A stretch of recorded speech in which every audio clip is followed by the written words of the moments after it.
महामारी की चपेट में है। वर्तमान में बिहार में मुख्यमंत्री नीतीश कुमार के आदेशानुसार लॉकडाउन के दौर से गुजर रहा है। राजधानी पटना में सरकारी अस्पतालों के अलावा निजी अस्पतालों में कोविड पॉजिटिव के जितने सारे मरीज भर्ती हैं, उनके परिजनों से बात करने के बाद सभी परिजनों ने अपने अपने मरीजों की वास्तविक स्थिति के बारे में और साथ ही निजी अस्पताल के द्वारा दी जा रही सुविधाओं के बारे में पूरी जानकारी दी। राजधानी पटना स्थित एक निजी अस्पताल में कोविड पॉजिटिव के मरीजों के अलग अलग परिजनों ने बताया कि वर्तमान समय में अस्पताल द्वारा दी जा रही सुविधा से हमारे मरीज की स्थिति अच्छी हो रही है और बहुत जल्द स्वस्थ होकर हम अपने पेशेंट को घर ले जा सकेंगे। बीच में 1-2 दिन सिलेंडर का क्राइसिस हुआ था, लेकिन फिर भी इन लोग कहाँ न कहाँ से 2, 4, 5 कर मतलब पाइपलाइन कंटिन्यू करते रहते हैं। रूम में सिलेंडर देना कुछ समय के लिए बंद किया गया था, पर्सनल के आपको नहीं दिया जा सकता, पर पाइपलाइन को मेंटेन कर रहे थे किसी तरह कि बाकी सब लोग को ऑक्सीजन मिले, किसी एक को प्राइवेट मतलब प्रायोरिटी नहीं मिले। अभी तो ऐसा है कि मैं रूम में जाता हूँ तो मतलब एक गेट के बाहर सिलेंडर रखा रहता है, किसी कोई इशू नहीं होता है। मतलब अभी तो कोई इशू ऐसा है नहीं। बीच में 1-2 दिन पूरे पटने में होता है, यहाँ की बात नहीं, पूरे हर जगह हुआ था। कुछ समय के लिए जैसे पाइपलाइन में होता चेंज करना है तो उसमें कुछ प्रॉब्लम आता है, ऐसा कुछ नहीं है। जहाँ तक होता है वहाँ तक यहाँ के लोग ऑपरेट करते हैं। मेरे अंकल को कल कुछ वोमिटिंग हुआ तो तुरंत यहाँ के जो डॉक्टर होते हैं वो आए, वो बोले खाना बंद कर दीजिए, इनको ये करिए वो करिए, दवा दिए, वो वोमिटिंग को रोक दिए। तो मतलब यहाँ के लोग बहुत कोऑपरेटिव हैं। कुछ भी हो यहाँ पवन भैया नीचे में है, गैस के लिए बस एक बार उनको बोल दी भैया गैस खत्म हो गया, फ़ोन कर दो, ऊपर से पाइपलाइन बंद हो, बस यहाँ फ़ोन करने पर फ़ोन से गैस नीचे उससे ऊपर आ जाता है। ऐसे कुछ इशू नहीं है। ये सब तो हंगामा होने के बाद हो रहा है ना, उससे पहले अगर आप उसी स्थिति में उस जगह पे होते तो क्या है। वो लेडी को मैंने देखा है, पर मैं उनसे ज़्यादा मैं अपने अटेंडेंट मैं पेशेंट के साथ बिजी था, तो मैं उनके साथ क्या हो रहा है मुझे पता नहीं। लेकिन मैं रात फिर ICU में मैं बैठा हूँ, मेरी सिस्टर भी आती थी और आस-पास लेडी भी रहती थी। 6 वाले तो मैं कभी किसी को देखा नहीं हूँ, और जहाँ देखा उनके साथ क्या हुआ पता नहीं है, मैं तो देखा नहीं हूँ। लेकिन मैं बाइक क्या सच्चाई? मैं 9 तारीख को अपने फादर को लेकर के एडमिट किया। 9 मई चलिए हमारे फादर को फीवर हुआ। फीवर होने के बाद वहाँ मैं सिवान से बिलोंग करता हूँ और मेरे फादर पे स्टार फीवर होने के बाद जब मैंने फादर को एडमिट करने के लिए, चूँकि फादर का CRP काफ़ी बढ़ गया था, तो मैंने यहाँ पटना में सो मैनी हॉस्पिटल से संपर्क किया, लेकिन कोई हॉस्पिटल एडमिट करने के लिए असमर्थता थी क्योंकि बेड नहीं खाली थी। जब मैंने अरुण भैया से संपर्क किया तो उन्होंने मानवता के बेस पर उन्होंने ये कहा कि हमारी सबसे ज़्यादा कोशिश ये है कि ज़्यादा से ज़्यादा हम पेशेंट को जान बचा सकें, और उन्होंने एग्री किया कि ठीक है आप लेकर के आइए, हम आपके पेशेंट को एडमिट करेंगे। मैं रात को 7:30 बजे सिवान से अपने फादर को लेकर के आया और 11:30 बजे इस हॉस्पिटल में मैंने एडमिट किया। जब से मैंने फादर को एडमिट किया और डेट टाइम उसी समय से CT स्कैन और सारा टेस्ट वगैरह हुआ, और तब से continue every time to time सारा मेडिकल टेस्ट रिपोर्ट मेडिसिन वगैरह सारे स्टाफ एकदम over time to time cooperate करते रहे हैं। इवन 10 तारीख को ICU वार्ड में भी हमारे फादर को ले जाया गया। वहाँ पे उनको रिकवरी करने के बाद कल हमारे फादर बेड में रूम में शिफ्ट हुए हैं।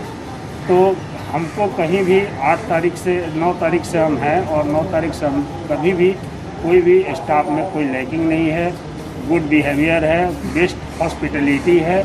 और मैं थैंक्स बोलूँगा राजेश्वर हॉस्पिटल को और अरुण भैया को कि उन्होंने कम से कम ऐसे विपरीत परिस्थिति में उन्होंने हमारे फादर को एडमिट करने का मौका दिया। अरुण भैया कौन है? नाम लेना बार-बार अरुण भैया। मेरा नाम सुषमाकर बिहारी। नहीं, अरुण जी कौन है जिनका आप नाम ले रहे हैं कि उन्होंने एडमिट करवा दिया? आई थिंक अरुण भैया इस हॉस्पिटल के मालिक हैं, जो मेरे कलीग के द्वारा उनका नंबर मिला था और मैं उनसे बातचीत की। मालिक के थ्रू आप आए थे इसलिए आपको फैसिलिटी मिली ना? ऐसा नहीं है, चूँकि यहाँ के स्टाफ नहीं जानते हैं कि वो हम मालिक के थ्रू हैं। जो महिला जो हंगामा की उनके पति एक्सपायर कर गए, आप यहाँ तो जो महिला द्वारा जो हंगामा किया गया और आरोप भी लगाया गया कि यहाँ पे छेड़खानी और इस तरह की बात आ रही है, कहाँ तक क्या सच्चाई है? चूँकि आप खुद भी एक फीमेल हैं और इस समय तत्कालीन समय में अगर आप होंगी तो क्या क्या लगता है? वो महिला ने क्या किया मुझे नहीं पता है, बट मैं यहाँ अपने पापा को मेरा भाई लेकर आया था 5 मई को। जो मेरा एक्सपीरियंस है, मेरे पापा बहुत क्रिटिकल कंडीशन में थे।